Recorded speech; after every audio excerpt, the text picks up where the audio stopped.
सार हृदयी शंकर साधवा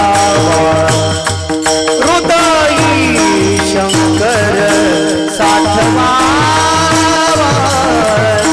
हृदयी शंकर साधवा साधवा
सोहम ब्रह्म नित्यं पूर्णम निराकारं निरंजनं स्वात्मसुखम आनंदमानंदं करं प्रसन्नं योगेन्द्र माध्यम भवरोग वैद्यम सद्गुरु तन्नमामि।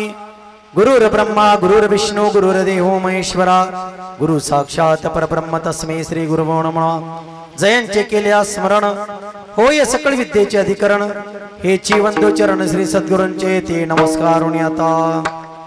कलियुगा माझी भजन हे सार हृदयी शंकर साठवावा शिव शिव वाचे सतत आठवा अनेक नाठवा तुझे काही नर जन्म जळावरील तरंग सखा उमारंग जबडी करा शिव शिव वाचे सतत आठवा अनेक नाठवा तुझे काही महादेव म्हणे साधिता साधन महादेव म्हणे साधिता साधन आयुष्याचे धन चोरी गेले शिव शिव वाचे सतत आठवा अनेक नाठवा तुझे काही। श्री गणेशाय नमः श्री गुरुभ्यो नमः। जय जय आजी सदाशिवा परब्रह्मा ध्वनंद वैभवा नमो तुझ देवादिदेवा परमेश्वरा जगद्गुरु। आता नमोचे शक्ती जी जगन्माता पार्वती अज्ञजना उत्तम गती जयाची अनुग्रहे वेदा परशिवा परब्रह्मा नेनवी तुझा महिमा साकार होण्यामा हेतु पूर्वीसी इच्छितसे। श्री सद्गुरु कृपे करुण आधी नमो समस्त शिवगण जे कामर सर्वा होण तयास प्रेमे शरण मे। कलियुगा माझे भजन हे सार हृदयी शंकर साठवावा शिव शिव वाचे सतत आठवा अनेक नाठवा तुझे काय। शिवहार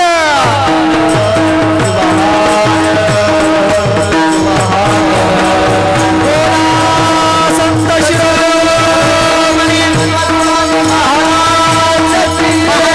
बसवेश्वर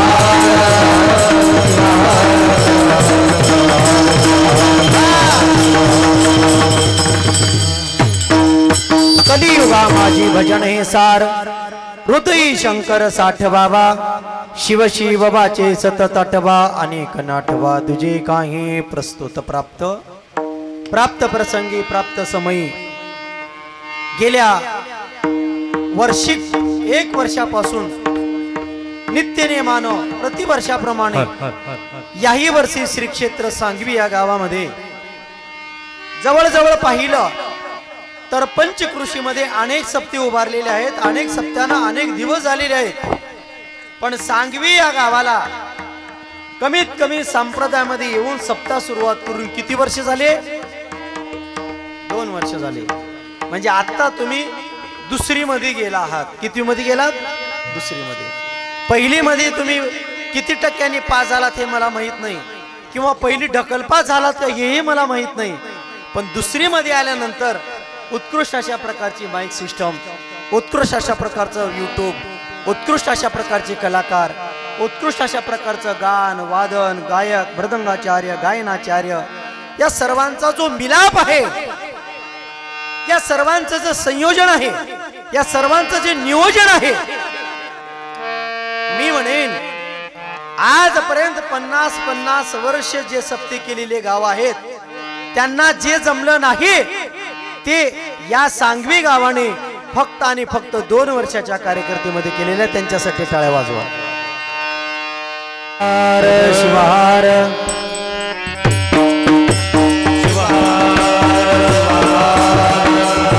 बोला संत शिरोमणी स्वामी शिव हर हर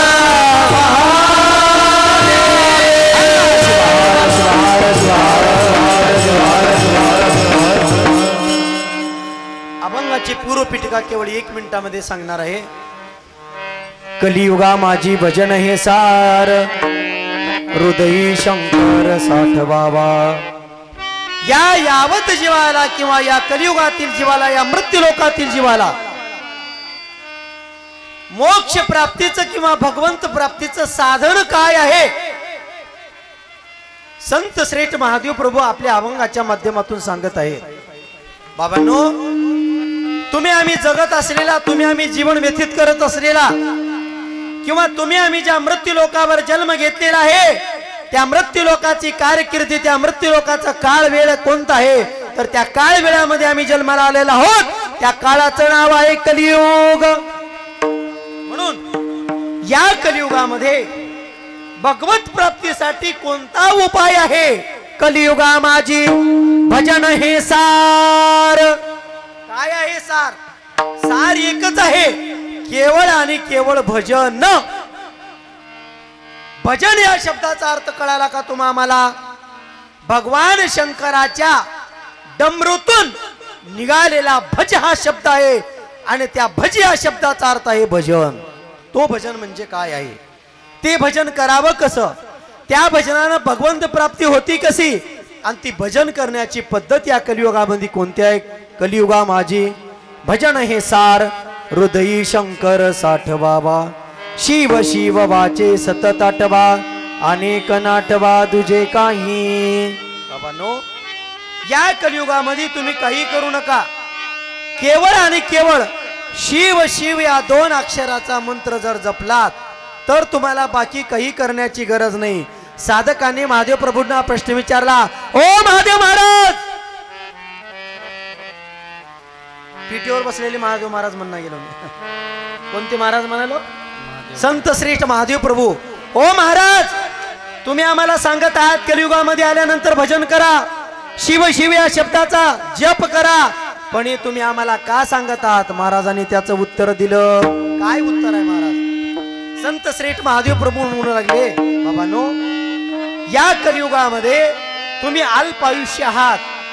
नर जन्म जळावरील तरंग, सखाऊ मारंग जवळी करा. नरजन्म म्हणजे जळावरील पाण्यावरील बुडबुड्यासारखा आहे. जळी बुडबुडी देखता देखता क्षण न लागता दिसेनासे. तसा हा जन्म आहे. कोणत्या क्षणी आहे आणि कोणत्या क्षणी नाही याचा आम्हाला कसल्याही प्रकारचा ठाव ठिकाणा नाही. म्हणून संत श्रेष्ठ महादेव प्रभू म्हणू लागले, साधन काय आहे? भजन साधन आहे. आणि साध्य काय आहे? साध्य परमात्मा आहे. साधन आणि साध्याचा विचार करा. महादेव म्हणे साधिता साधन. कशामुळे? आयुष्याचे धन. चोरीला जाणार आणि चोरीला जाण्याच्या अगोदर तुम्ही एक काम करा. शिव शिव वाचे सतत आठवा अनेक नाटवा तुझे काय. शिवहार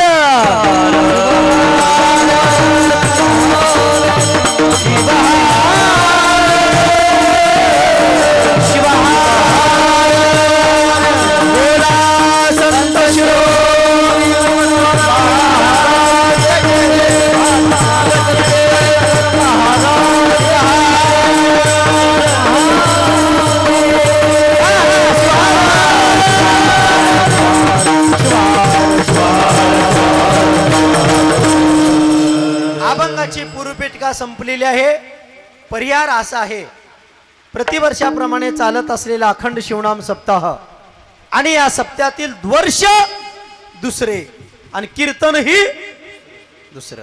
म्हणून या अतिशय उत्कृष्ट अशा संयोजन आणि नियोजनातून समस्त ग्रामस्थांच्या अथक परिश्रमाने, त्यांच्या प्रयत्नाने, तुमच्या सहकार्याने, गाववाल्याच्या संयोजनातून आणि गाववाल्याच्या नियोजनातून या भव्य दिव्य कार्यक्रमाची रूपरेषा उभारण्यात आलेली आहे. खरं पाहिलं तर सप्ताह उभारण्यासाठी काय त्रास आहे त्या कार्यकर्त्याच्या पोटाला जन्म घेऊन बघा. काय लक्षात आलं का तुमच्या? जावे त्याच्या वंशा. महेश आलं का लक्षात?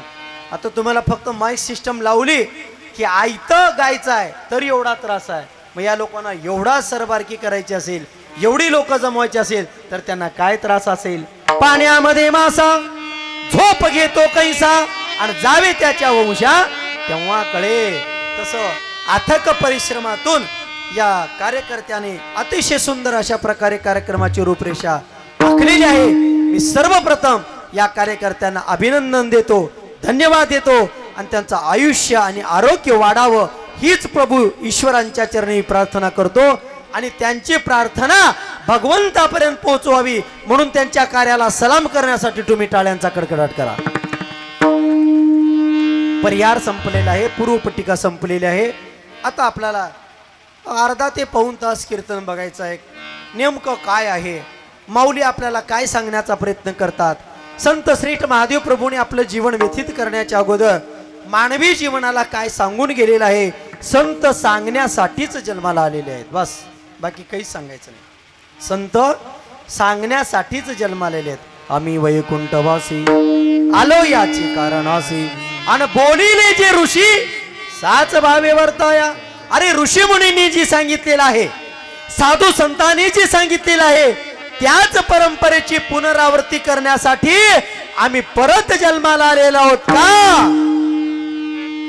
कारण तुम्ही धर्मांध झालेले आहात, तुम्ही अंधश्रद्धेमध्ये ढकलले गेलेले आहात, तुम्ही कर्मकांडामध्ये अडकलेले आहात आणि या सर्वातून तुम्हाला मुक्त करायचा, मोक्ष प्राप्ती करायचा आहे. याच्यासाठी संत या मृत्यू लोकावरती जन्माला येतात आणि जन्माला आल्यानंतर संत सांगतात मनमतालासी भूलो का आता भिवू नका.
एकदा सर्व टाळकरी माळकरी गायक वादक वृंद, त्याचप्रमाणे परमादरणे आमचे महाराज असतील, उत्कृष्ट मृदंगाचार्य आमचे महेश महाराज असतील, या सर्वांना खरं पाहिलं तर किती प्रेम आहे, किती आवड आहे. आता आमच्या पकवाज मास्तरकडे बघा महाराज, किती पकवाज वाजिला महाराजांनी, किती पकवाज वाजिला. अरे एखाद्या वेळेला बैलाच्या पाठीमागं आऊत आणल्यानंतर जेवढा घाम सुटत नाही तेवढा मेलेल्या जनावराच्या कातड्यातून आवाज काढण्यासाठी स्वतःच्या देहाचा घाम जिजवावा लागतो. त्याला म्हणायचं मृदंगाचार्य शिवहार.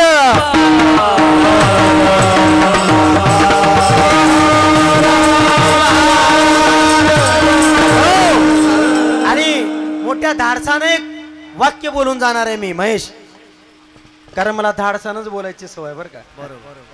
कारण जीवन संप्रदायामध्ये जगत असताना परमपूज्य राष्ट्रसंत गुरुमाऊली सांगून जायचे, अरे संप्रदायामध्ये जर तुम्हाला जगायचं असेल तर तुपासाठी उष्ट कुणाचं खाऊ नका. का?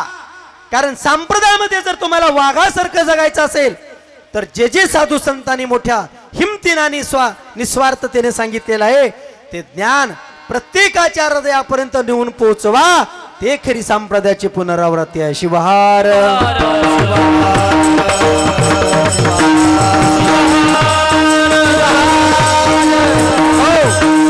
आणि जरी राष्ट्रसंत देहरूपाने निघून गेले असले तरी मी धाडसाने एक वाक्य बोलतो, राष्ट्रसंताच्या नंतर जर संप्रदाय कोण चालवित असेल तर त्याचं उत्तर आहे संप्रदाय कोण चालवणार आहेत आणि संप्रदायाची दिशा कोण ठरवणार आहेत, तर त्यांचं नाव आहे गायक, वादक आणि कीर्तनकार. शिवहार.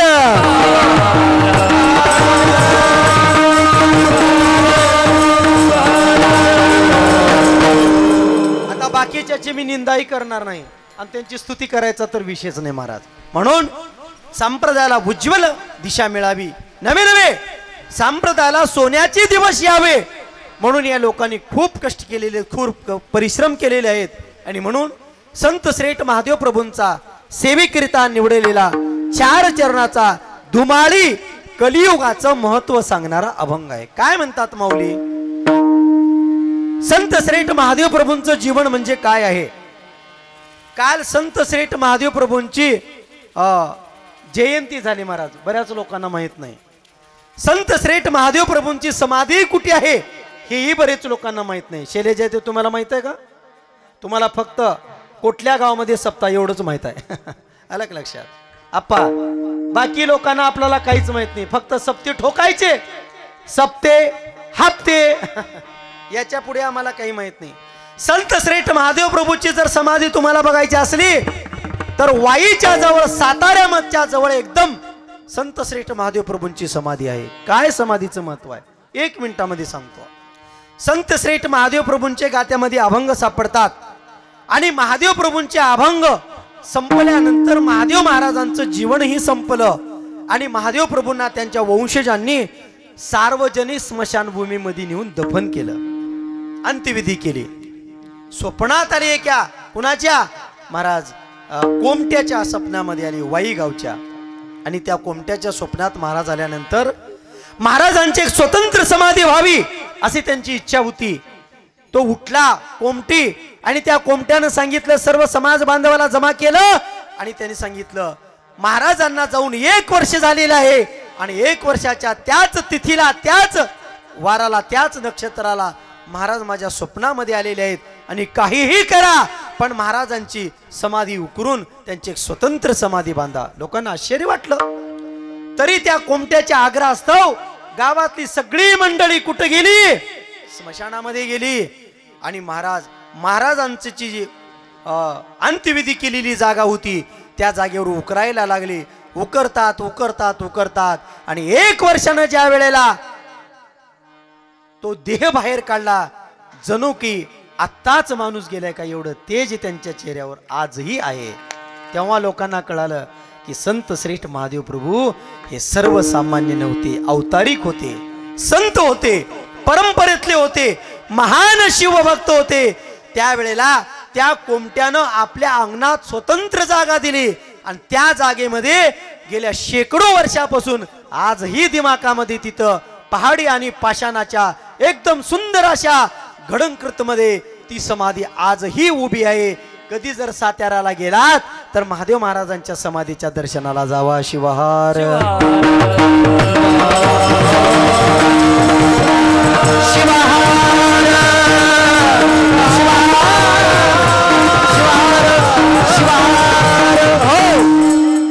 संत श्रेष्ठ जीवन काय आहे? संतांचं जीवन म्हणजेच काय आहे? अरे संतांचं जीवन म्हणजे केवळ आणि केवळ तुमच्या आमच्या कल्याणाच्या क्रांतीच्या उद्धाराचं जीवन आहे. स्वतःसाठी कधीच जगले नाहीत, स्वतःसाठी काही कमवलं नाही. उलट स्वतःच्या घरादाराची राख रांगोळी केली, स्वतःच्या आयुष्याचं काढ केलं, रक्ताचं काढ केलं, रक्ताचं पाणी केलं, हाडाचे काढ केले. श्वास ना श्वास केवळ आणि केवळ संत संप्रदायासाठी जिजवला, त्यांना संत म्हणतात. संत म्हणावं तरी कोणाला? संतांची लक्षणं आहेत तरी काय?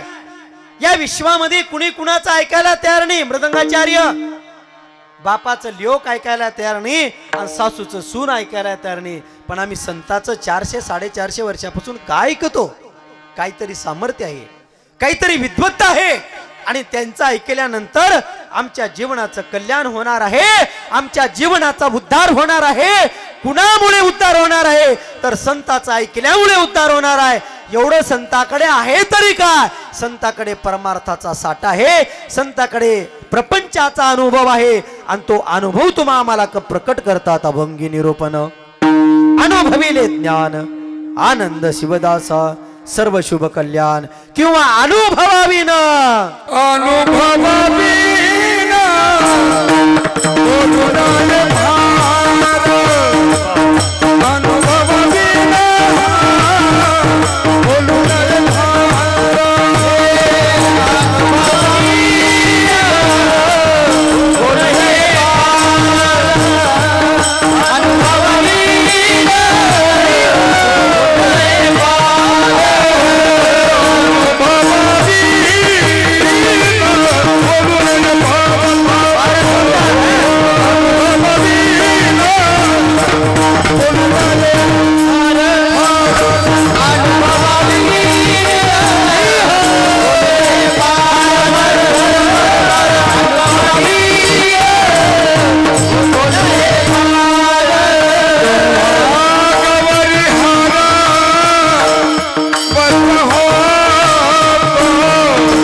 शब्द टाकला तेव्हा गौरी हार वश्य होय. वश्य होय म्हणजे देवाला ज्याने अंकित केलं, भक्ती बळी तो अंकिला अंकित केलं त्यांनी. अंकित म्हणजे आपल्या आर्यात, आपल्या ताब्यात, आपल्या शब्दाच्या सामर्थ्यात, आपल्या शब्दाच्या जाळ्यात देवाला अडकवलं. देवाला किती सामर्थ्य असेल संताकडे. अरे संतांच्या घरामध्ये देव राबले, संतांच्या घरामध्ये देव पाणी भरू लागले, संतांच्या घरी देव काम धंदा करू लागले. एवढं सामर्थ्य संतांचं आहे, जेणेकरून संत देवाला वश्य करतात. देवाला वश्य करण्याचं साधन काय आहे हो सांगा? देव जर तुम्हाला भेटावा वाटत असेल तर या कलियुगामध्ये असं कोणतं साधन आहे? मृदंगाचार्य महाराज, आता डिजिटल इंडिया आहे. काय आहे? डिजिटल इंडिया आहे. आणि बऱ्याच लोकांना असं सांगण्यात आलं की जप केल्यानंतर, माळ ओढल्यानंतर, नामजप केल्यानंतर देव मिळतो, म्हणून आता जपाच्या डिजिटल माळा निघालेत. अप्पा दिवसभर ते मिशन अशी बटन दाबायचं त्या मिशनला सारखं, आणि संध्याकाळी बघायचं किती झाल्यात, 500 झाल्यात, 700 झाल्यात, 8000 झाल्यात, 5000 झाल्यात, मी किती वेळेला नाम घेतलो याची तुमच्याकडे नोंद आहे. आणि ज्या वेळेला देवाला अर्पण केलेल्या भक्तीची तुमच्या जवळ नोंद होते त्यावेळेला समजायचं तुमची बेरीज 0.0 झाली. आलं का लक्षात? कधीच मोजू नका हो. देवाला नाव घेतलेलं कधी मोजू नका. देवाचं नाव घेतलेलं कधी लिहून ठेवू नका. देवाचं नाव घेतलेलं कधी लक्षांश आणि वाचांश शब्दाने ते सांगता येणार नाही. म्हणून त्याला 3 प्रकारे घेतलं जातं. लक्षांश आहे, वाचांश आहे आणि सगळ्यात सोपं साधं लावणी टाळ मृदंग. ही सामूहिक भक्ती आहे. सामूहिक ही सार्वजनिक भक्ती आहे. सगळे एकत्र यायचं आणि देवाचं नाम संकीर्तन करायचं. या कलियुगामध्ये कोणतं असं साधन आहे जो परमात्म्याला वश्य करणार आहे. देव वश्य केला संतांनी, म्हणून त्याला शब्द वापरला. तेव्हा गौरी हर वश्य होय. अरे देवाला जर वश्य करायचं असेल तर या युगामध्ये असं काय साधन आहे? देव जोडे ऐसा दाखवा तो पंथ, वाचून या ग्रंथ वेडा वलो. वाचून या ग्रंथ वेडा वलो.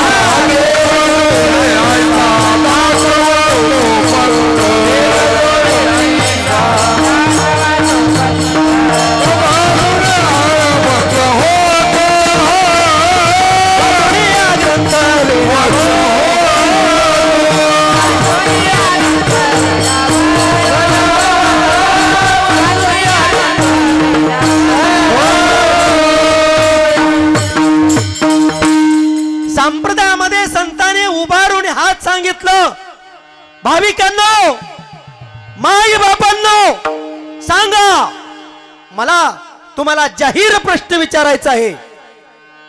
मृत्यू लोकामध्ये जगत असलेल्या प्रत्येक जीवजंतूला, जीवसृष्टीमध्ये कणाकणामध्ये अणुरेणूमध्ये या परमात्म्याचं व्यापक स्वरूप आहे, अशा परमात्मा स्वरूप दिव्य ज्योतीला मला प्रश्न विचारायचे की भाविकांनो, सांगा असा कोणता पंथ आहे, सांगा असा कोणता ग्रंथ आहे, सांगा असा कोणता मठ आहे, सांगा असा कोणता महाराज आहे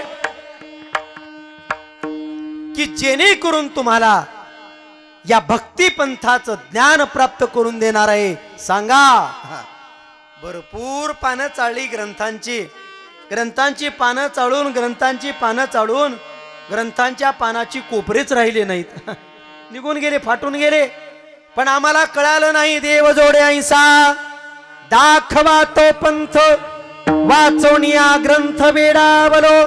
बाबा नो, आम्हाला वेळ लागायची पाळी आली हो, पण आम्हाला काही प्राप्त होत नाही, आम्हाला काही दिसत नाही, आम्हाला काही भावत नाही.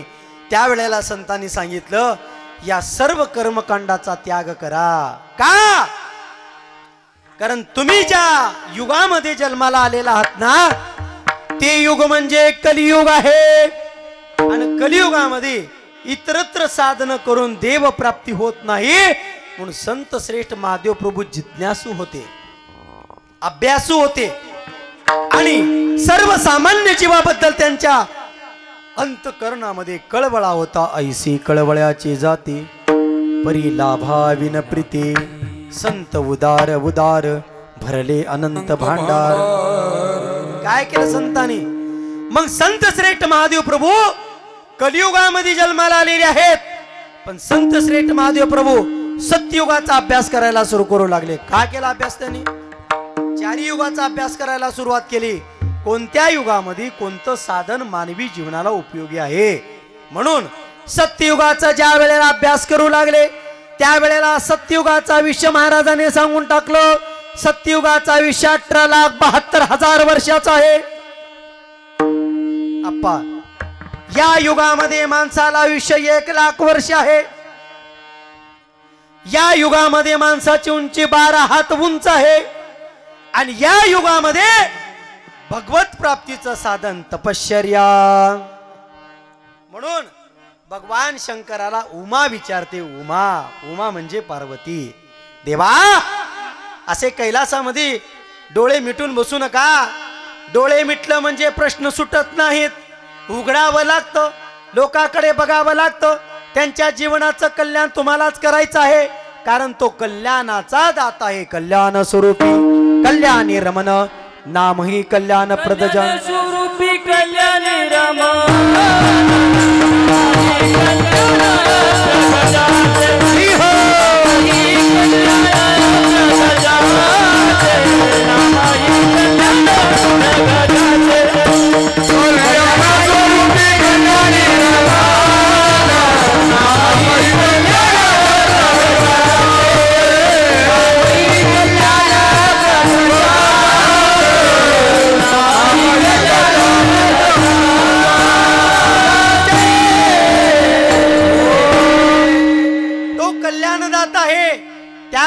पार्वती भगवान शंकराला सांगू लागली, देवा उडा डोळे, कैलास शिखरी रम्य स्थळी भक्ती साधना धरून हिमनग बाळी, आणि प्रमाण करून या तेवेळी पुसे शंकराचे देवा सांगा.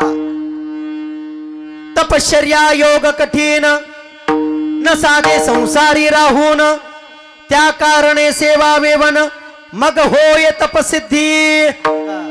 तपश्चर्या त्या काळाचं साधन होतं. माणसाला 1,00,000 वर्ष आयुष्य मिळाल्यामुळं माणसं 1000 वर्ष वनवासामध्ये जायची, अरण्यामध्ये जायची आणि योग साधना करायची. आता जर तुम्हाला म्हणलं, गावातल्या सर्व लोकांना विनंती आहे, श्रावण महिना जवळ येत आहे, सर्वांनी आपापल्या शेतामध्ये जाऊन पर्णकुटी घालायची, झोपडी घालायची आणि 1 महिना तपश्चर्या करायची. कोण जाईल का? कुणी जाणार नाही. का? कारण तपश्चर्या योग कठीण न साधे संसारी राहून, आणि त्या कारणे सेवावे वन मग होय तपसिद्धी. अरे या कलियुगातील माणसांना 2 तास मंडपामध्ये येऊन बसा म्हणलं तर मंडपामध्ये येऊन बसत नाहीत. म्हणून महेश तुम्हाला कावलो, जशी आहे तशी बसू द्या. का? कारण ती उलल्यात म्हणून आमचं भांडवल चाललंय. ते वट्यावर का बसणार, पारावर का बसणार, झाडाच्या वट्यावर का बसणार, कुठं का बसणार, बसून ऐकू आलेत ना. आता सगळ्यात मोठा उपकार जर कुणाचा असेल तर पब्लिकचा आहे महाराज. आणि पब्लिक जर नसेल तर गायकाला बी किंमत नाही, वादकाला बी किंमत नाही, कीर्तनकाराला बी किंमत नाही. जसं वोटर नसल्यानंतर उमेदवाराला किंमत नाही, तसं श्रोते नसल्यानंतर वक्त्याला किंमत नाही. शिवार.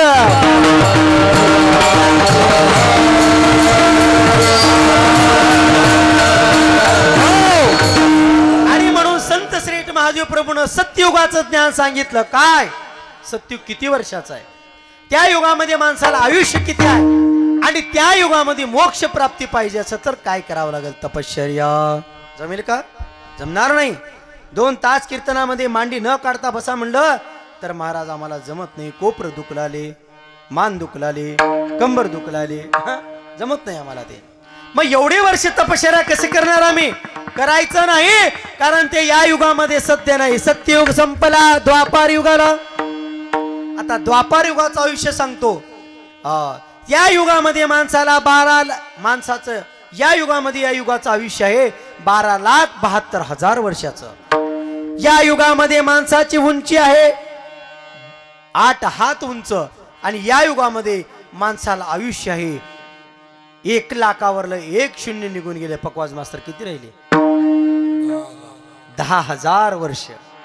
10,000 वर्ष माणसाला आयुष्य आहे. काय करावं माणसानं? त्याच्यासाठी सांगितलं तीर्थयात्रा. काय कर? आता 10,000 वर्ष जर आयुष्य मिळालं असेल तर आम्हाला तीर्थयात्रेला जायला काही हरकत आहे का? म्हणून पूर्वीची माणसं जर काशीला निघाले तर त्याला त्या गावच्या विशीमध्ये आणायचे, त्याला भर आहेर करायचे, त्याला नवे कपडे करायचे, त्याला वाजवत गाजवत विशीच्या बाहेर सोडायचं. का? कारण तो माणूस पुन्हा परत येणार नाही, याची गॅरंटी नव्हती. म्हणून पायी तीर्थयात्रा पडो, परोपकारी देह पडो, महाराजांनी सांगितलं. पायानं तीर्थयात्रा करत माणसं आपलं जीवन व्यतीत करायचे. पुन्हा काळ संपला. सत्ययुग झाल्यानंतर द्वापार आल्यानंतर त्रेता आला. आता त्रेताचं आयुष्य किती आहे? 8,32,000 वर्षाचं. या युगामध्ये माणसाचं आयुष्य आहे 1,000 वर्ष. या युगामध्ये माणसाची उंची आहे 6 हात उंच, आणि या युगामध्ये माणसाला भगवत प्राप्तीचं साधन आहे होम हवन. होम करावं लागत होतं, त्याच्याशिवाय पर्याय नव्हता. आणि होम हवन करत असताना अनेक पंडित बोलवायचं, ब्राह्मण बोलवायचं, यज्ञाची सामुग्री जमा करायची. आणि त्या यज्ञामध्ये जोपर्यंत यज्ञ सुरू आहे तोपर्यंत हत्तीच्या सोंड एवढं त्याच्यामध्ये सारखं तूप टाकायचं. जमते का तुम्हाला? तूप कुणाच्या घरी हातवर करा बरं. पाणी मिळणार गेले महाराज, तुम्ही तुपाचं काय सांगायला? कुणालाच मिळणार नाही. कारण या युगामध्ये गायी संपल्या, म्हशी संपल्या, बैल संपले, गोवंश संपले, दया दुधाचे झरे आटले, आणि म्हणून आम्हाला दूध पावडर आणून महाराज आला तर चहा करावं लागला. बरोबर आहे का? आधीच विचारतात महाराज आल्याबरोबर, अहो ओ महाराज काय घेतात? मग त्यानं सांगावं लागते महाराज डिकाशन घेतात. घरी दूधच नाही, काय करता तुम्ही? तसं या युगामध्ये हे सगळे साधन गौण आहेत. त्याच्यासाठी संत सांगतात हे तीनही युग संपले आणि तीनही युगामध्ये देव प्राप्तीचं साधन महादेव प्रभूंनी सांगून टाकलं. पुन्हा काळ बदलला, कालाय तस्मै नमः. युग बदललं, काळ बदललं आणि बघता बघता बघता बघता कलियुगाला आरंभ झाला. अरे बाबानो, आणि कलियुगाला आरंभ होऊन या कलियुगाचं आयुष्य किती आहे? तर या कलियुगाचं आयुष्य 4,92,000 वर्षाचं आहे. या कलियुगामध्ये माणसाला आयुष्य किती आहे? 100 वर्ष आहे. या युगामध्ये माणसाची उंची किती आहे? 3.5 हात उंच आहे. तुमच्या हातानं बरं का, नाही तर दुसऱ्याचा हात घालून मोचाल नाही. आणि या युगामध्ये केवळ आणि केवळ 100 वर्ष माणसाला आयुष्य असल्या कारणाने या युगामध्ये भगवत प्राप्तीचं साधन काय आहे? अभंगाचं पहिलं.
सांगितलं हे सार आहे. कशाचं?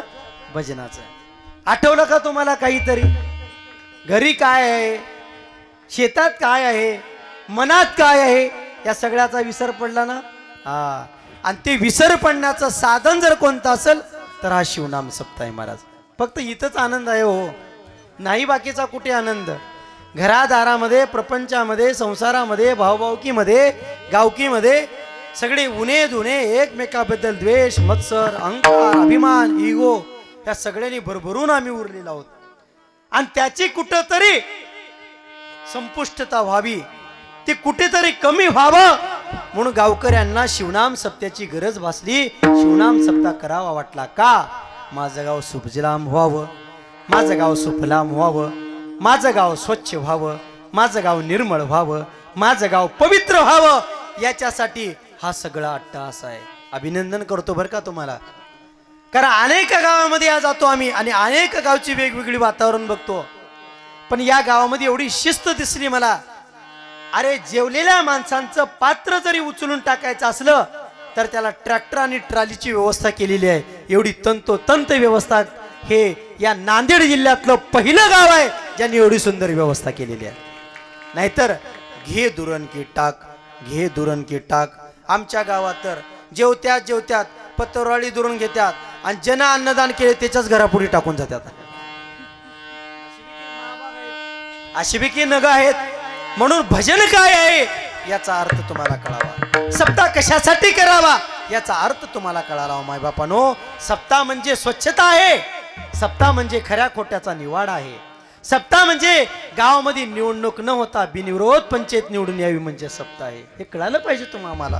केवळ टाळबाजीने आमच्यासारख्या मोठमोठ्या महाराजांना बोलवणे, दाम देणे, दक्षिणा देणे आणि कुठेतरी युट्यूबवरती प्रसार करून या सप्ताहाची लौकिकता करण्यापेक्षा सप्ताहाचं आत्मपरीक्षण करून आत्मशुद्धी करून जीवन उज्ज्वल करण्याचं साधन म्हणजे हा सप्ताह. शिवहार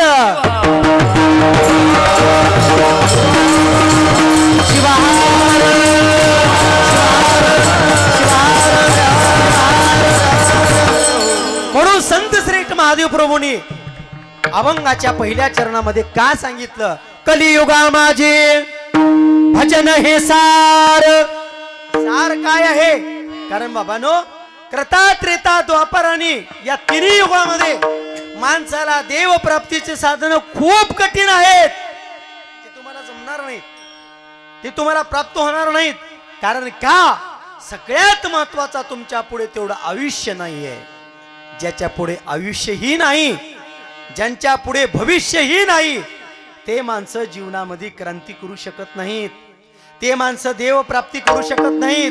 ती माणसं देवाची आणि धर्माची कधीही सेवा करू शकत नाहीत. कारण त्यांचे 10 सरले आणि 5 उरले. म्हणून महेश पाटील, आज तुमच्यासारख्या तरुणाची संप्रदायाला गरज आहे.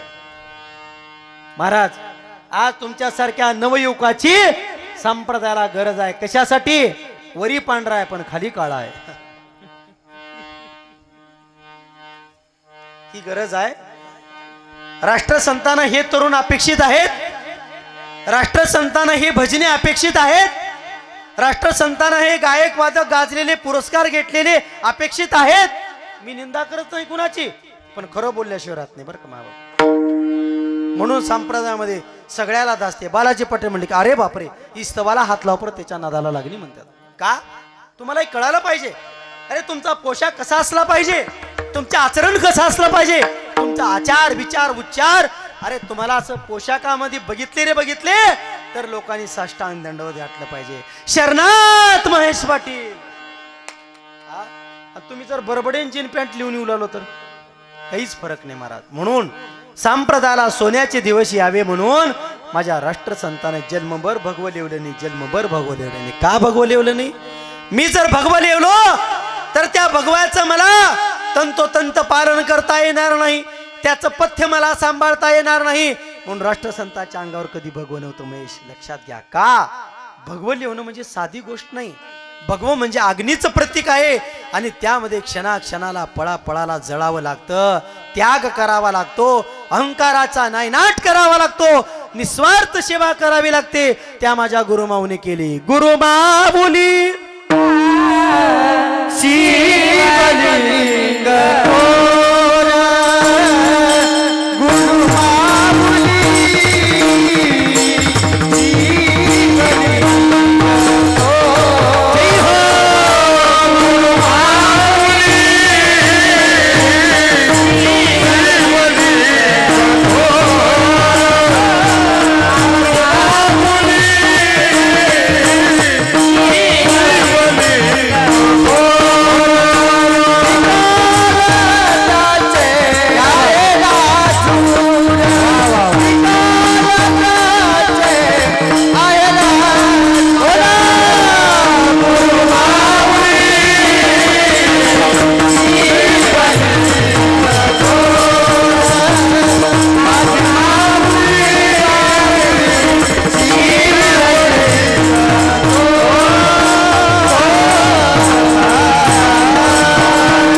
भगवे चैतन्य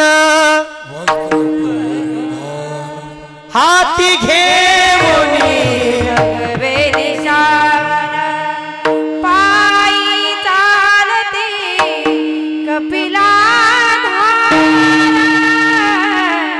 गुरुवावली शिवलिंग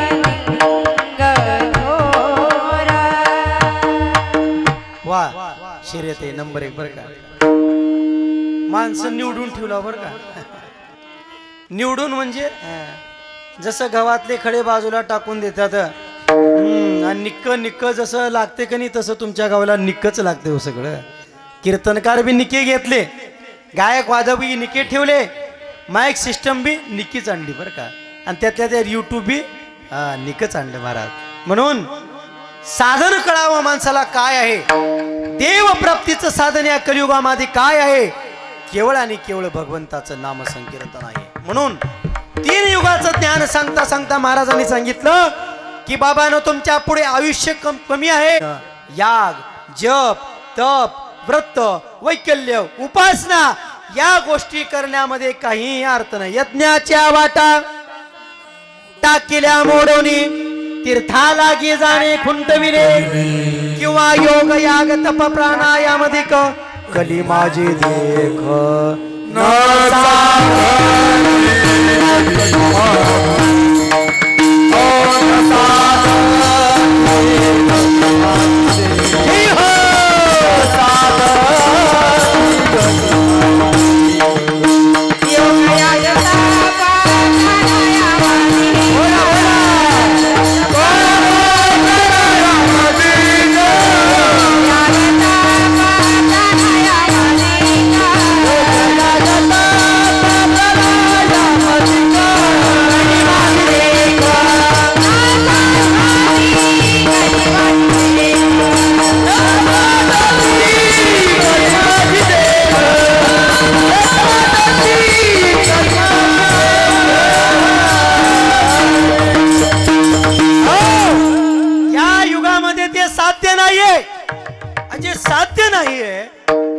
उपयोग नाही ती जीवनामध्ये ती कर्म करून काही अर्थ आहे का? अर्थहीन आहे. काही करू नका. म्हणून तुमच्या आमच्या कल्याणासाठी संतांनी मार्ग सांगितला. तो मार्ग भक्तीचा आहे, तो मार्ग ज्ञानाचा आहे. म्हणून आम्हाला यज्ञ जमत नाही, तीर्थयात्रा जमत नाही आणि तपश्चर्या करणं तर अजिबातच जमत नाही. साधकांनी महादेव प्रभूंना प्रश्न विचारला, हो महाराज हे त्या काळामध्ये साधन होती, त्या काळामध्ये आयुष्य भरपूर होतं, त्या काळामध्ये शक्ती होती, त्या युगामध्ये माणसं ती साधन केली आणि मोक्ष प्राप्तीसाठी निघून गेली. पण या युगामध्ये ते साधन गौण आहेत, ते करता येणार नाही. त्यानं केलं तरी फळ प्राप्ती होणार नाही. म्हणून तुम्ही एक काम करा, कलियुगा माझी भजन हे सार. काय आहे सार सांगून टाकलं हो. आणि याच्यापेक्षा तुम्ही दुसरं काही करू नका माय बापानो. का? कारण अल्प आयुष्य माणूस आहे. अरे पहिलेच्या माणसांचं आयुष्य खूप होतं. एक माणसं 12-12 हात उंच होती. 1000 वर्ष त्यांचं आयुष्य होतं. त्याच काळामध्ये ही गड किल्ले बांधलेले आहेत. त्याच काळामध्ये शिखर शिंगणापूरचं मंदिर बांधलेलं आहे. त्याच काळामध्ये मोठमोठी पहाडावरती नेऊन पाशानं ठेवून तिथलं घडू काम करून महाराज कोरीव काम करून मठ मंदिर बांधलेले आहेत. का बांधले असतील, कशी बांधली असतील? आता आपण आश्चर्य करतो. एखाद्या उंच टेकडीवर जर गेलो आणि तिथं जर बघितलो, अरे बाप रे एवढं मंदिर कसं बांधले असतील? काय अवघड नव्हतं त्यांना. कारण शक्तिशाली माणसं होती, शक्तिहीन माणसं नव्हती. अन्न पोषक होतं, अन्नामध्ये पौष्टिकता होती, अन्नामध्ये केमिकल नव्हतं, तर अन्नामध्ये विटामिन होतं महाराज.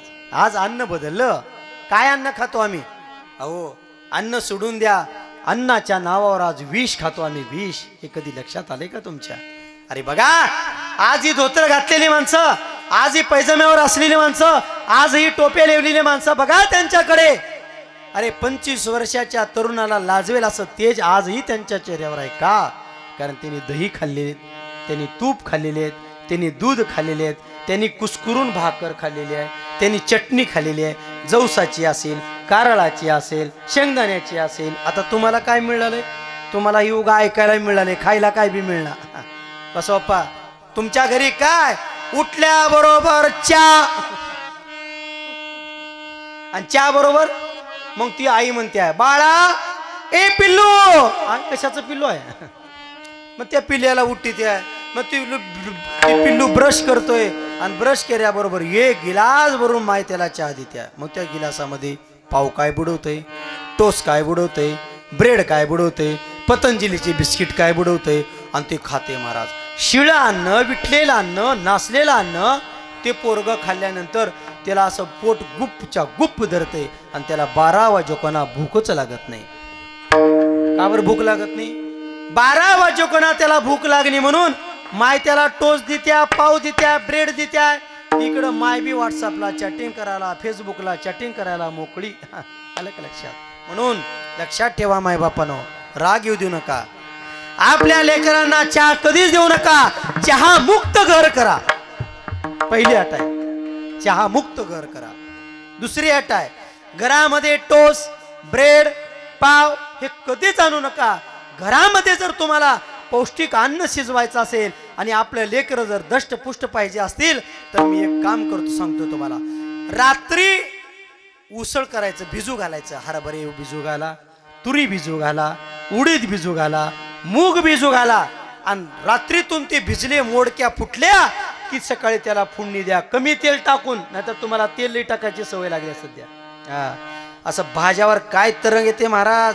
अरे रे रे रे रे, अशा जर घरी गेलो की नाही महाराजाच्या आवाजाचा सत्यानाश. म्हणून आमच्या भजनाला तेलगट नग, आंबट नग. काय मागतात आमचे भजने? दाल रोटी खाव, प्रभू के गुण गाव. दुसरं काहीच लागत नाही का भजनाला. म्हणून तेलाचा वापर कमी करा. आज हार्ट अटॅकचे प्रमाण काय वाढलेत? कशासाठी हार्ट अटॅक येतात माहिती आहे का तुम्हाला? हार्ट अटॅक येण्यासाठी सगळ्यात महत्वाचं साधन काय असेल तर ते तेल आहे. तेलाचा अजिबात वापर जास्त करू नका. अरे पूर्वी तेल करडीचं असायचं, जवसाचं असायचं, तिळाचं असायचं. आता तेल सोयाबीन. आणि ह्याची बिन कवा वाजल काही सांगता येत नाही.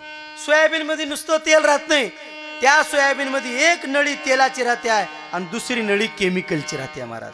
म्हणून लक्षात घ्या, डबल फिल्टरचं तेल तुम्हाला खावं वाटत असेल किंवा डबल फिल्टरचं तेल आम्ही खात आहोत असा तुमचा भ्रम आहे. अजिबात फिल्टरचं तेल खाऊ नका. आपल्या घरी गळीत गाळा. करडीचं असेल, करडीचं तेल तर अतिशय उत्तम आहे. शेंगदाण्याचं असेल, सूर्यफुलाचं असेल, अरे ते कडधान्य आपल्या घरी गाळून आणा आणि रोज चमचा 2 चमचा त्याचा वापर करा. तेल कशासाठी खावं लागतो? जसं मोटरसायकलला चेनला ऑइलिंग करावं लागते, ऑइलिंग, तसं शरीराला ऑइलिंग करण्यासाठी तेल आहे आणि त्याला प्रमाण आहे.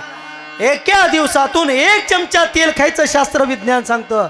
आता तुम्ही किती पळ्याच्या पळ्या वापरला लाव, तुम्ही विचार करा. आपुला आपण करावा विचार.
कलियुगामध्ये अतिशय महत्वाची आहे.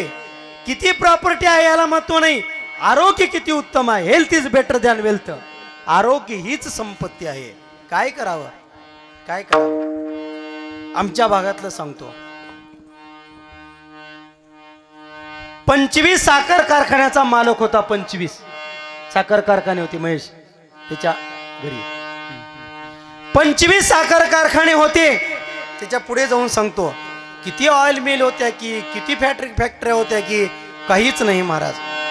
कितीही जरी माणसाच्या जवळ असलं आणि एकदा जर माणसाचे श्वास संपले रे संपले, विश्वातली अशी कोणतीही ताकद नाही की लाखो करोड रुपये देऊन 4-2 श्वास विकत घेतले जातील. सांगा बसवांना, सांगा.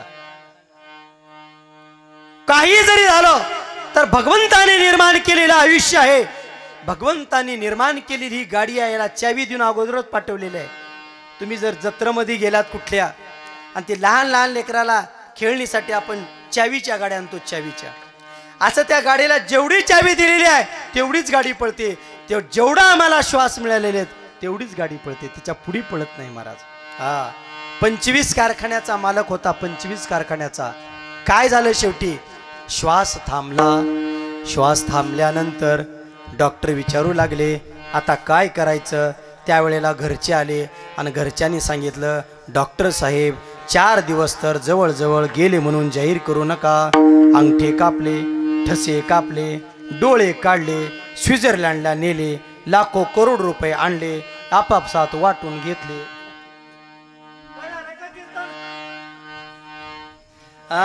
मग सगळी सेटलमेंट झाल्यानंतर ज्योतित आपल्या शर्यतही 4थ्या दिवशी जाहीर केलं फलाने फलाने गेले.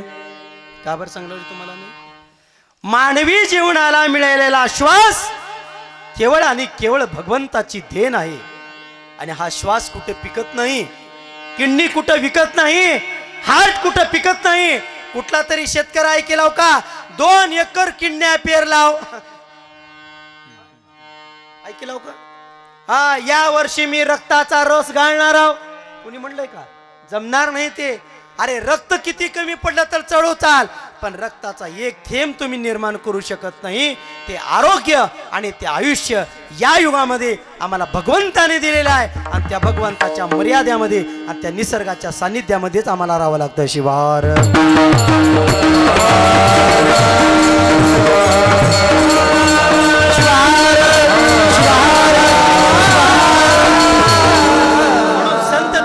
काकुलतीने सांगतात, विनंतीने सांगतात की माय बापानो हे या युगामध्ये शक्य नाही, कारण तुम्ही शक्तीहीन आहात, तुम्ही आयुष्यहीन आहात.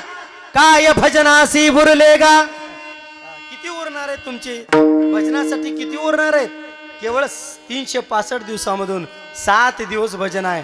पुन्हा भजन नाही, पुन्हा पूजन नाही, पुन्हा कीर्तन नाही, पुन्हा नामस्मरण नाही. असं घेऊन तुमच्या जीवनाचं कल्याण होणार नाही. तर या कलियुगामध्ये भगवंताला जर हृदयामध्ये साठवायचं असेल, हृदय म्हणजे काय आहे? अरे हृदय म्हणजे या शरीरातला मेन बॉस आहे, मेन बॉस. एखादा पार्ट जर निकामी झाला तर त्याला डुप्लिकेट बसवता येईल, हात मोडला तर हात दुसरा बसवता येईल, दात पडला तर दुसरा दात बसवता येईल, पाठीचा कणा जर एखाद्या वेळेला दुखू लागला तर त्याचं ऑपरेशन करून मध्ये रॉड घालता येईल, पण हार्ट बदलता येणार नाही, हृदय बदलता येणार नाही. कारण ही हृदय म्हणजे भगवंताला अधिष्ठित करण्याचं, भगवंताला साठवण्याचं एक माध्यम आम्हाला निसर्गाने दिलेलं आहे.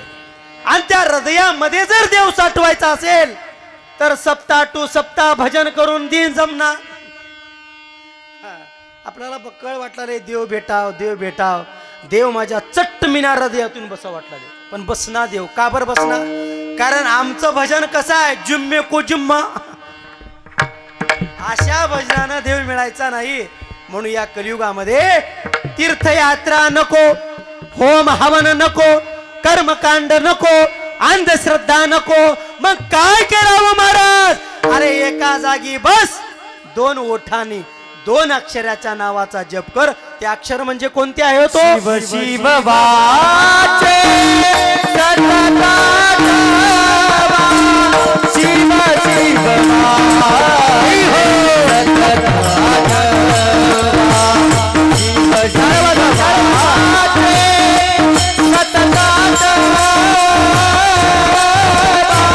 शिव शिव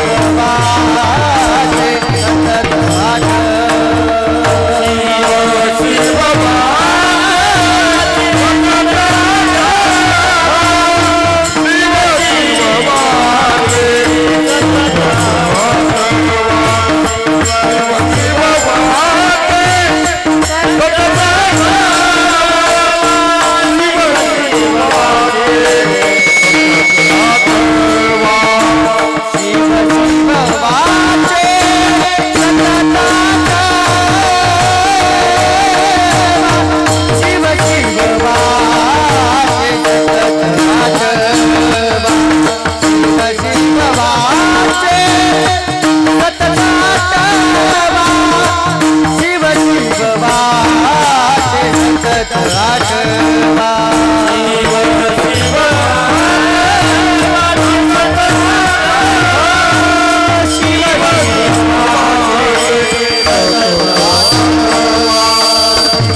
शिव शिव वाचे सतता सर्वा, शिव शिव वाचे शिव वाचे सतता सर्वा, शिव शिव वाचे सतता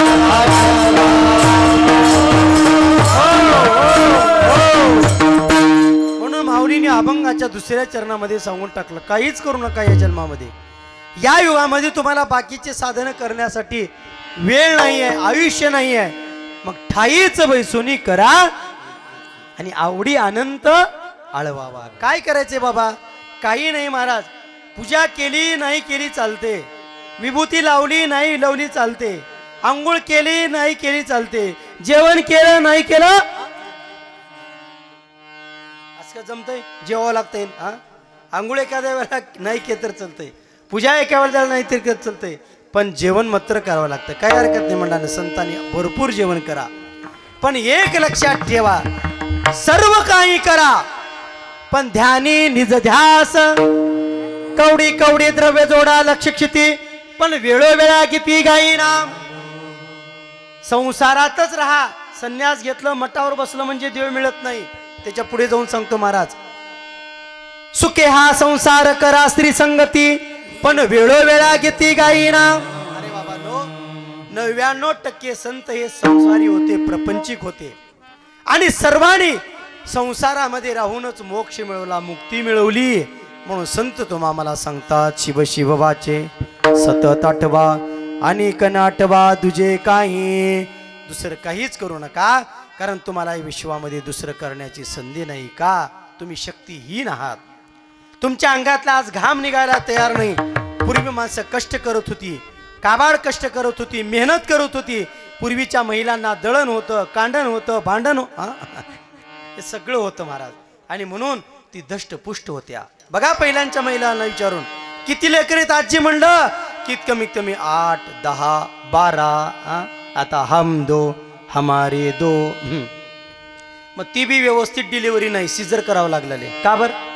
सुनबाईला 3 महिने झालं की डॉक्टर सांगतात बेड रेस्ट करा. बरं का, बेड रेस्ट. आई बेड रेस्ट म्हणजे सुनाला कसलंच काम लावू नका, ओझ उचलायचं काम लावू नका. मग काय तिचा थाट मारा, सासून पलंगावर चहा नेऊन द्यावं लागते. मग ती 9 महिने अशी हालना वनीच, शिरा सगळ्या अवयव सगळे तैट झाले. मग डॉक्टर कडे नेलं. डॉक्टर साहेब कसं डिलिव्हरी होऊन गेल्या की मग डॉक्टर म्हणतात करा सिजर. होती का सिजर पहिलं?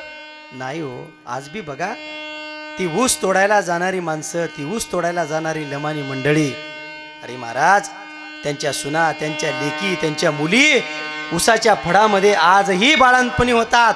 काहीच नाही, निरोगी महाराज. लेकराला तर त्या कसला रोग आहे म्हणताल का? अरे पाचटात राहिलेले, ऊसाच्या फडात राहिलेले लेकरं ती टवटवीत आहेत. आमच्या सुनबाईला लिकरू एकीकड काचात, सुनबाई एकीकड हॉस्पिटलला. किती हाला पेस्ट येतात. का? हे सगळं साधन आम्हाला केवळ आणि केवळ या युगामध्ये व्यायाम नसल्यामुळे प्राप्त झालेला आहे. म्हणून आम्हाला सगळे जण सांगत आहेत, व्यायाम करा, व्यायाम करा. व्यायाम कशासाठी करायचा महाराज? व्यायाम केल्यानंतर अंगातली घाम निघून जातो आणि अंगातला घाम निघून गेला की समजावं अंगातली घाण निघून गेली. आता आमच्या पकवाज मास्तरला किती घाम आलाय बघा. आता आमच्या पकवाज मास्तरला कधीच बीपी होणार नाही, कधीच हार्ट अटॅक येणार नाही, कधीच शुगर होणार नाही. फक्त महाराज जास्तीत जास्त कीर्तनकार महाराज लोकांना अर्धांग वायू तोडा होतो बरं का. का होतो? जागरणामुळे. अरे लक्षात. म्हणून हे निरोगी जीवन पहिल्याच्या लोकांनी जगले, म्हणून त्या लोकांचा आदर्श घ्या. आणि आज आम्हाला पिकवत असलेलं अन्न केमिकलचा, विषारी आहे, खताचा आहे, फवारणीचा आहे. कमीत कमी घरी तरी अन्न आपल्याला पिकवण्यासाठी, खाण्यासाठी केमिकल मुक्त शेती करा, गांडूळ शेती करा, सेंद्रिय शेती करा. शासन बोंबूल लाले हो, बोंबूल लाले. माती वाचवा, देश वाचवा. माती आज आमची केमिकलची झाली आहे. आज मातीचं जर परीक्षण केलं तर आमच्या मातीमध्ये अन्न नाही, स्फुरद नाही, पोटॅश नाही. हे सगळं खलास झालेलं आहे. गांडूळ खलास झालेले आहेत, त्याच्यातले जीवाणू खलास झालेले आहेत. का? कारण अतोनात सेंद्रिय केमिकलच्या खताचा वापर करू लागले. तेच अंश अन्न रूपाने आपल्या शरीरामध्ये येऊ लागले आणि हजारो रोग आपल्या शरीरामध्ये आले आणि हजारो रोग शरीरामध्ये आल्यानंतर भजन जमना, कीर्तन जमना, तीर्थयात्रा जमना. म्हणून संत श्रेष्ठ महादेव प्रभूला कळालं या माणसाला या सगळ्या साधनाला त्याला मुकावं लागणार आहे. आणि म्हणून हा माणूस बसल्या बसल्या तरी देवाचं नाव घेईल का? आणि ते देवाचं नाव म्हणजे अवघड नाही, सोपं आहे. हो सोपं. शिव शिव शिव शिव शिव शिव वाचे सतत आठवा अनेक नाठवा तुझे काही. महाराजांनी सांगितलं. महाराज सतत या शब्दाचा अर्थ आम्हाला कळाला नाही. सतत या शब्दाचा अर्थ आहे असनी शयनी भोजनी गमानी, असनी शयनी भोजनी गमानी, असनी शयनी भोजनी गमानी, भोजनी गमानी, असनी शयनी भोजनी गमानी, भोजनी गमानी, असनी शयनी भोजनी गमानी, असनी शयनी भोजनी गमानी.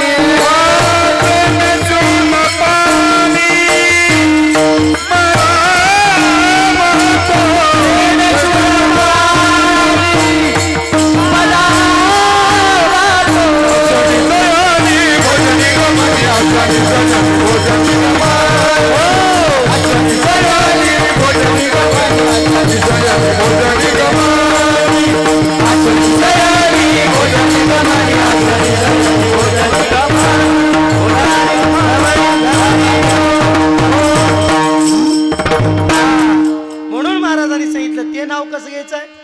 सतत आसनी शयनी भोजनी गमनी दळता कांडता भांडता गे माये.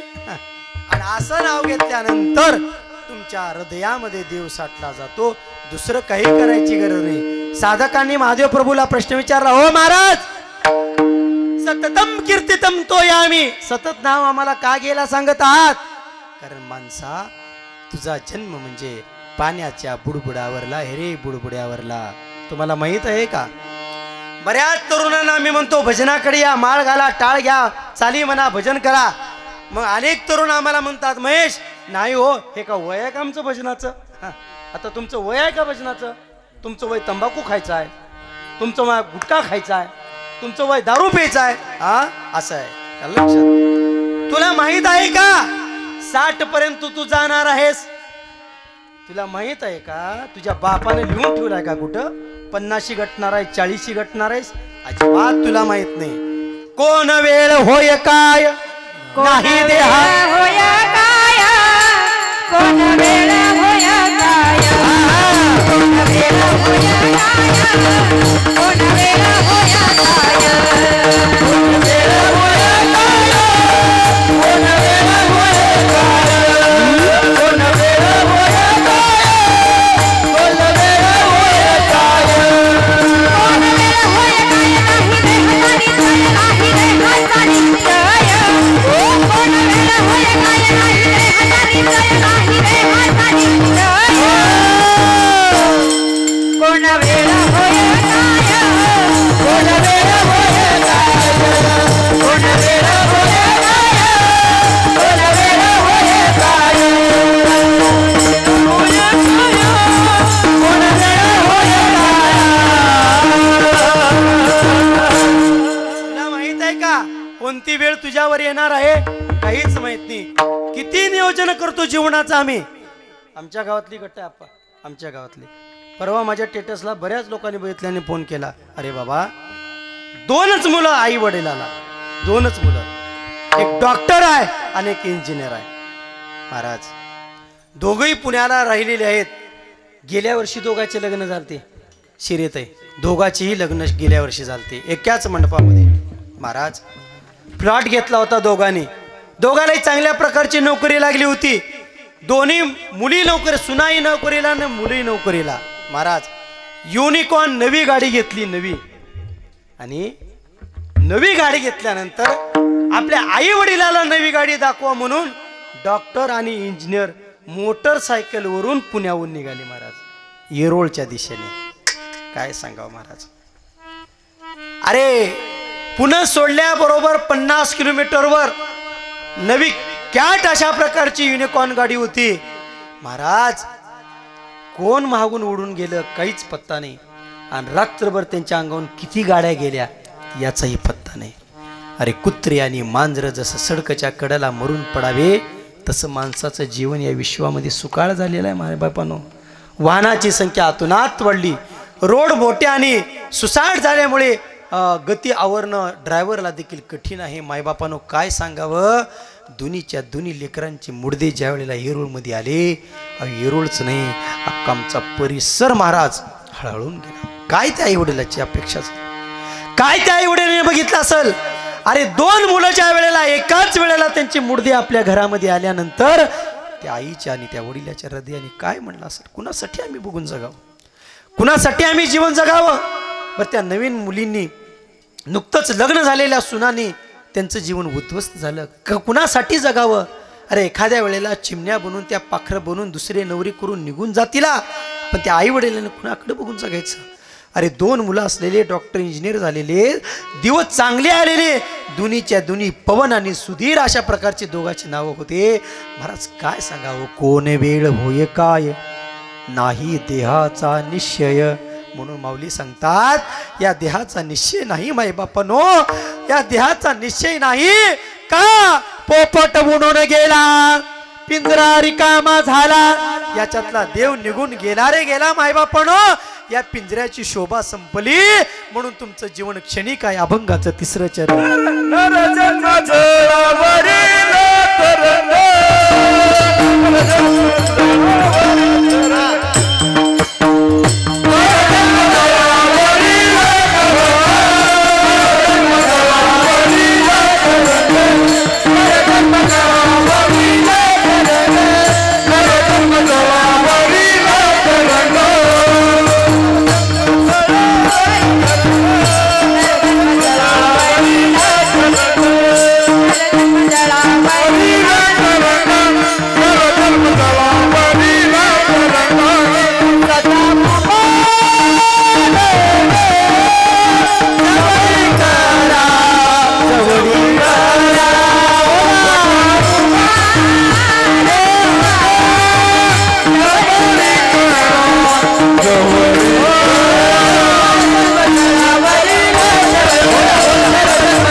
नरजन्म जळावरील तरंग. एक श्वास आत गेला आणि जर बाहेर आला नाही तर माणसाचं जीवन संपलं. म्हणून सावध करता संत, सावध व्हा, भानावर या. जीवन अनमोल आहे, जीवन पुन्हा मिळणार नाही. लक्ष 84 मध्ये प्राप्त झालेला अवचित हा नरदे आहे. या जीवनाचं जर तुला मानवा सोनं करून घ्यायचं असेल तर तुझ्या जवळ एकच आहे, नरजन्म जळावरील तरंग. सखा उमारंग जवळी करा, त्याला जवळ करा, त्याला आपलंस करा, त्याला सखा करा. कारण तो तुझ्या जीवनाच्या अगोदरही सोबत होता आणि तो तुझ्या जीवनाच्या नंतरही सोबत. ही बाकीचे माई पत्नी येते चौकटीपर्यंत, समाज येतो स्मशानापर्यंत, अंती एक लासी जासी प्राण्या माझे माझे म्हणून.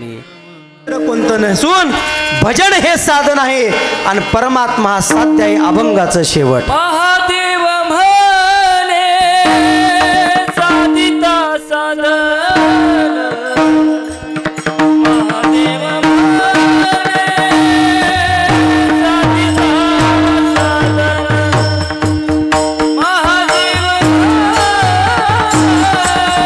साधिता साधन,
महादेव भले साधिता साधन महादेव भले साधिता साधन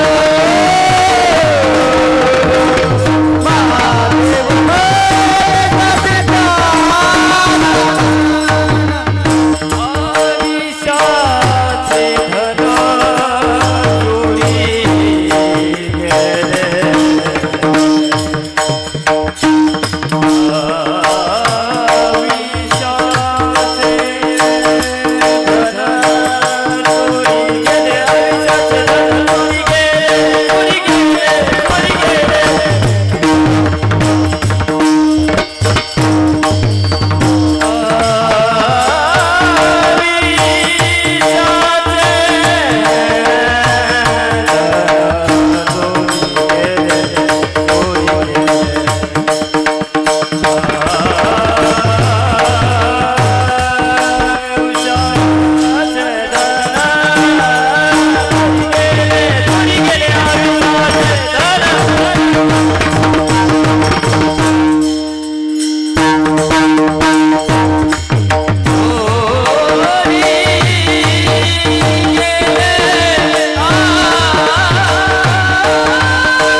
कौतुक करावं तेवढं कमी आहे बरं का इकडल्या भागातल्या कलाकारांचं.